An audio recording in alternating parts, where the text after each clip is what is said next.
साहित्य जो खास करके हम पूरे उद्घाटन सत्र में प्रोफेसर वशिष्ठ अनूप ने पूरे एक विस्तार साहित्य की यात्रा किया था और एक कैसे राष्ट्र हमारा है, राष्ट्र की क्या बात है।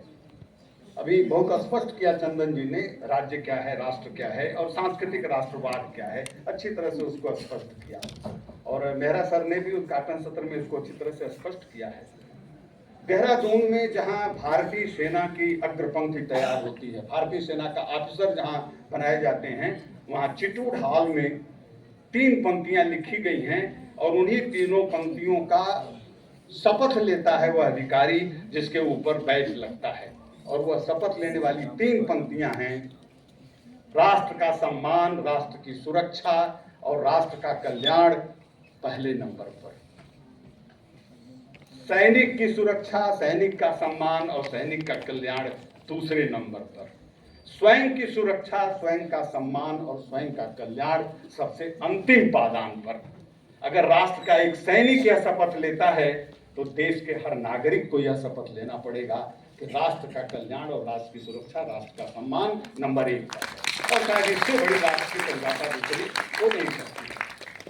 राजनीतिक और सत्ता उसकी बात मैं नहीं करूंगा, और ये बाद आया उसकी भी बात नहीं करूंगा। हम लोग तो राष्ट्रीय धारा के कवियों की बात करते हैं।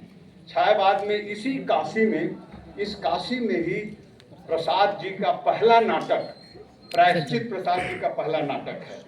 और नाटक की शुरुआत कहाँ से होती है आप देखिएगा। प्रसाद जी अभी चंद्रगुप्त और स्कंदगुप्त नहीं लिखे हैं, कामायनी अभी नहीं लिखे हुए हैं।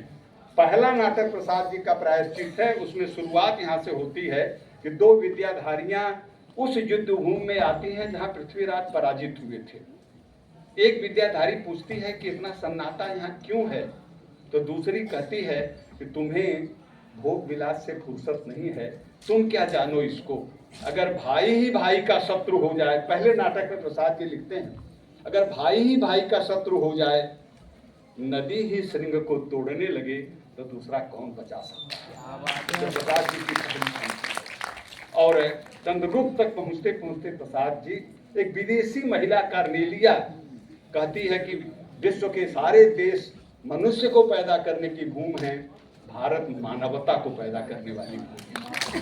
अगर वह कहती है कि अरुण यह मधुमेह देश हमारा, जहां पहुंच अनजान क्षितिज को मिलता है एक सहारा, वह एक ऐसा दौर था वो, जहां योग्य जन जीता है, जागो फिर एक बार में निराला कहते हैं, पश्चिम की उक्ति नहीं गीता। ये सांस्कृतिक अपनी चेतना को याद करते हैं।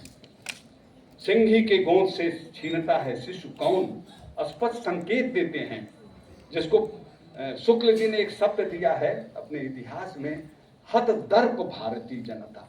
हम सचमुच हतदर्प हो गए थे, अपने अस्तित्व को हम भूल गए थे, अपने सत्व को हम भूल गए थे, जिसको भारतेंद्र जी ने कहा था कि सत्व निज भारत कहे।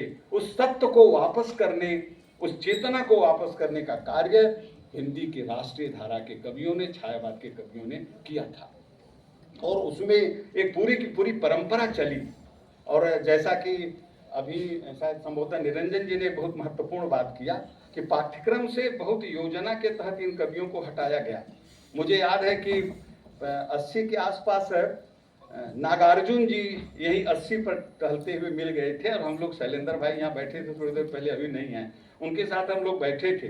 तो हम लोगों ने ऐसे पूछा कि बाबा आपकी कौन कौन कविता है, और हम लोगों ने तो 2-3 कविता पढ़ा है, कालिदास सत्सत बतलाना, अकाल और उसके बाद।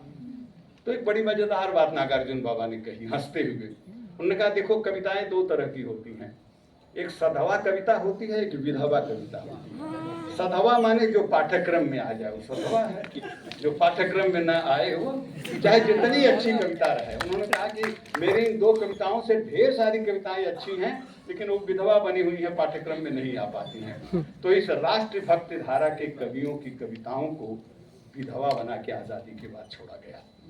आप सोचिए कि सोहनलाल द्विवेदी, पिछले दिनों एक कविता का वो हुआ, एक कविता आप लोग जानते हो कि नहीं, कि लहरों से डरकर नौका पार नहीं होती, कोशिश करने वालों की हार नहीं होती। एक पाठ्यक्रम में एक कविता थी और उसमें कवि का नाम लिया हुआ था सूर्यकांत त्रिपाठी निराला। मैंने कहा कि बिल्कुल नहीं हो सकते हैं ये, क्योंकि हम लोगों ने निराला रचनावली पूरी देखी है, यह कविता कहीं नहीं है। फिर बाद में किसी ने कहा कि हरिवंश राय बच्चन की कविता है, और हरिवंश राय बच्चन की कविता यहाँ से लेकर अमिताभ बच्चन तक पूछा गया। लोगों ने पूछा तो हुआ कि ये उनकी भी कविता नहीं है। तो हुआ कि कविता किसकी है, तो बाद में हुआ कि संभवतः सोहनलाल द्विवेदी की कविता है। अभी मेरे पास 8 या 10 संग्रह सोहनलाल द्विवेदी के हैं, उनमें यह कविता कहीं नहीं है, लेकिन माना जा रहा है कि उन्हीं के। इसका मतलब कि बहुत सारे उनके संग्रह ऐसे हैं जो अभी प्रकाशित नहीं हो पाए हैं। आप सोचिए 1941 में भैरवी लिखते हैं सोहनलाल द्विवेदी जी, 42 में आंदोलन होता है, उसके पहले किस तरह से गांधी को याद करते हैं, किस तरह से पटेल को याद करते हैं। वह अभी वो आंदोलन, भारत छोड़ो आंदोलन शुरू भी नहीं हुआ है। मालवीय जी को याद करते हैं अपने उस कविता में, और उस कविता में ही वह पहला ही संभवतः है कि वंदना के इन स्वरों में एक स्वर मेरा मिला दो, एक सिर मेरा मिला दो। एक बलिदान का उत्सव हो रहा है, एक सिर तुम मेरा मिला दो। ऐसी राष्ट्रीय धारा के कवियों में कभी कुछ ऐसी तान सुनाओ। कितने लोग बालकृष्ण शर्मा नवीन को जान रहे हैं। कभी कुछ ऐसी तान सुनाओ जिससे उथल पुथल मच जाए, एक लहर उधर से आए, एक लहर इधर से आए। गोपाल सिंह नेपाली को, इन कवियों को, सोहनलाल द्विवेदी आदि कुछ बच्चों की कविताओं में तो बचे हुए हैं। सोहनलाल द्विवेदी का एक और प्रसंग, मैं थोड़ा सौभाग्यशाली हूँ कि मेरा ख्याल है कि 75-80 के दौर में आसपास लखनऊ में एक बार उनसे मिलना हुआ। तो उन्होंने जब ये जाना कि मैं बनारस का हूँ तो एक छोटा संस्मरण उन्होंने सुनाया।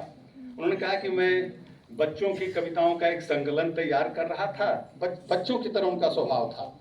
तो मैंने विद्यानिवास मिश्र से, उन्होंने कहा मैं तुम्हारे विद्यानिवास मिश्र, उन्होंने कहा हमारे, मैंने बनारस वाले विद्यानिवास मिश्र को मैंने एक पत्र भेजा कि कृपया एक अपनी बच्चों की कविता मुझे भेज दीजिए, मैं संग्रह में प्रकाशित करना चाहता हूँ।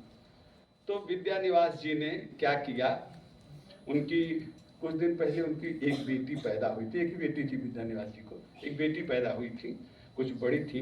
उन्होंने उसकी फोटो उस लिफाफे में डाली और एक लाइन लिख दिया कि अब तक बच्चों लायक मैंने यही एक रचना किया है। साहित्य का यह अपना सोहनलाल द्विवेदी जी ने बताया ये था। कहें कि मैं उस रखा हूँ उस फोटो को भी, छोटी को, और उनका पत्र भी रखा हूँ कि बच्चों लायक, बच्चों के लिए मैंने एक ही रचना किया है, यह मेरी बेटी है। तो इन राष्ट्रीय धारा के कवियों को ये बहुत बड़ी बात है कि सत्यप्रकाश पाल जी ने, उनके सहयोगी ने, विवेक जी ने, आप सभी ने, और काशी हिंदू विश्वविद्यालय जैसी संस्था में सांस्कृतिक राष्ट्रवाद के संदर्भ में इन कवियों की बात हो रही है। बहुत गफलत है, बड़ी लोगों के बीच में गलतफहमियां भरी हुई हैं। गांधी को लेकर के इस राष्ट्रीय धारा के कवियों ने जिस तरह से कहा, सोहनलाल द्विवेदी की बात नु, चल पड़े जिधर दो टकमग में चल पड़े, कोट पग उस दी ओर, चरखा पर कितने गीत लिखते हैं। और आज मुझे दुख होता है, गांधी को एक खलनायक के रूप में भी आज प्रस्तुत किया जा रहा है। एक स्वतंत्रता का वह दौर था, राष्ट्रीय धारा का वह एक ऐसा दौर था जिस समय की देश को आज़ाद कराने के लिए ये कविताएं हमेशा शाश्वत रहेंगी। प्रतिबंधित रचनाओं की बात हुई थी। आप सभी के प्रति मैं भी स्वयं आभार व्यक्त भी करता हूं, जिन जिन विषयों पर बात हुई है। अगले सत्रों में फिर इसे और विस्तार से बात होगी। आप सभी के प्रति बहुत बहुत धन्यवाद।